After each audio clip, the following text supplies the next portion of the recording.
find it very believable. Gender variance is still one of the questionable areas for a lot of people. Um, Full disclosure, I'm genderqueer. I don't identify as male or female. I didn't figure this out until literally the last 3 or 4 years. I am very open about all my other variations. Hi, I'm polyamorous, I'm pansexual. No problem. I'll talk about that with just about anybody.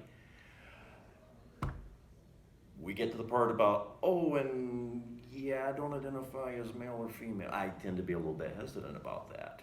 Um, so if a professor says he, because most people read me as male, um, I don't usually correct them. I don't feel safe correcting them. I can imagine. Now, okay, at the same time, I know a lot of younger students here, the more traditional age students that talk about, yeah, they were out in their high school. I'm so happy for them. I'm so proud of them. I mean, that is wonderful. I wish I had that kind of courage.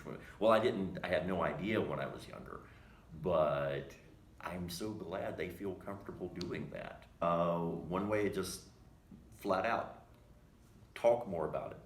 There are more there are more people that either identify outside the binary or don't identify as the gender they were assigned at birth. That that's actually a lot more common than most people realize. Um, so a little bit of an example. I mean, just educate the professors.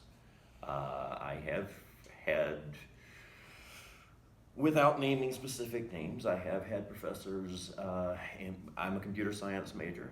I have had professors that will get into examples of data types, binary, on, off, and they'll inevitably go for gender. And even some of the term here, cis people, cis is you identify as the gender you were assigned at birth.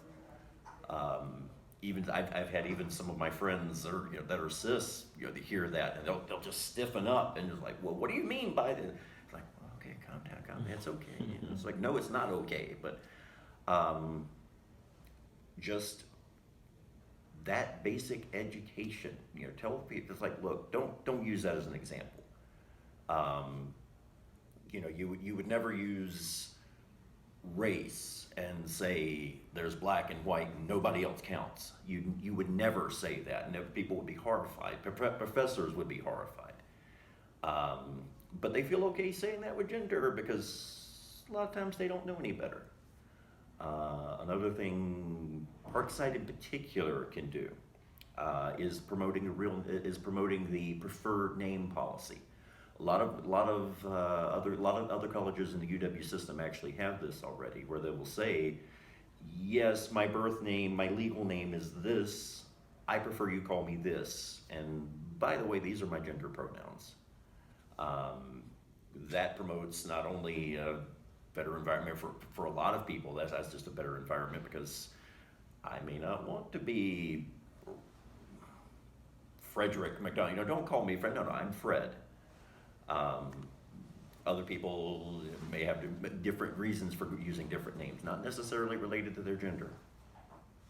Promoting the safe zone training for a lot of professors. Now, some of them will just say, yeah, that doesn't really, why do I need that? That doesn't apply to me. But if a student doesn't feel comfortable coming into your office and talking to you because they're perceiving you as homophobic, transphobic, racist, whatever,